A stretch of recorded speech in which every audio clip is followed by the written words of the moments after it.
కరువు నేలలో పుట్టిన వాళ్లకు నీళ్లు ఆకలి విలువ బాగా తెలుసు. గుక్కెడు నీళ్లు దొరికితే అవే మహాభాగ్యం అనుకుని తీర్థంలా భావించి నోట్లో పోసుకుంటారు.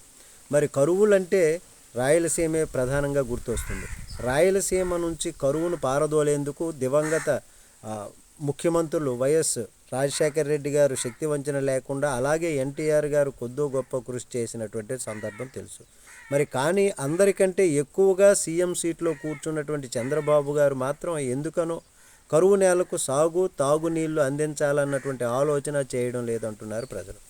మరి కరువు నేల రాయలసీమలోని బీడు భూముల్ని కృష్ణా జలాలతో తడపాలనే గొప్ప ఆశయంతో వైఎస్ జగన్ రాయలసీమ ఎత్తిపోతల పథకానికి శ్రీకారం చుట్టారు. ఎన్ని అడ్డంకులు ఎదురైనా వాటికి సంబంధించి 60-70% పనులు వైసీపీ హయాంలో పూర్తి చేశారు.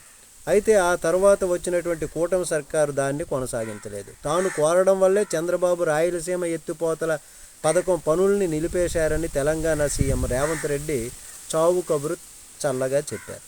మరి ఈ నేపథ్యంలో పోలవరం ప్రాజెక్టును సీఎం చంద్రబాబు నాయుడు గారు సందర్శించినటువంటి సందర్భంలో ఆయన చేసే కామెంట్స్ ఒకసారి చూస్తే, రేవంత్ రెడ్డి కామెంట్స్పై స్పందించకపోవడం ద్వారా నిజమే అని బలపరిచినట్టు అయింది.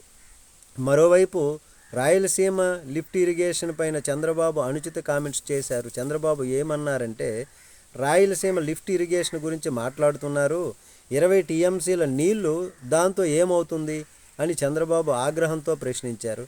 20 టీఎంసీల నీళ్లు అంటే చిన్న విషయం కాదండి. ఒక టీఎంసీ నీళ్లతో 10,000 ఎకరాల్లో పంట సాగు చేయొచ్చు. అలాంటిది 20 టీఎంసీల నీళ్లతో 2 లక్షల ఎకరాల్లో పంట సాగు చేయొచ్చు. అంటే లక్షలాది మంది కరువు రక్కసు నుంచి బయటపడి బ్రతుకుతారు. నీళ్ల గురించి చంద్రబాబు కాకుండా మరే ఇతర కోస్తా నాయకులు మాట్లాడి ఉంటే అర్థం చేసుకోవచ్చు. కరువు ప్రాంతంలో పుట్టి పెరిగినటువంటి చంద్రబాబు ఏమాత్రం బాధ్యత లేకుండా ఏమవుతుందని మాట్లాడడం సీమవాసుల్ని ఆశ్చర్యానికి గురి చేస్తుంది. మరి చంద్రబాబు ఎందుకు ఇలా మాట్లాడారు అన్నటువంటి ప్రశ్న ఇప్పుడు ఎదురవుతుంది. బాబులో ఎందుకంత ఒత్తిడి అని మాట్లాడుకునే పరిస్థితి. రాయలసీమ లిఫ్ట్ ఇరిగేషన్ పైన రేవంత్ రెడ్డి కామెంట్స్, అలాగే ఇప్పుడు చంద్రబాబు దబాయింపు ధోరణి రాజకీయంగా అంతిమంగా టీడీపీకే నష్టం చేస్తుందని అంటున్నారు.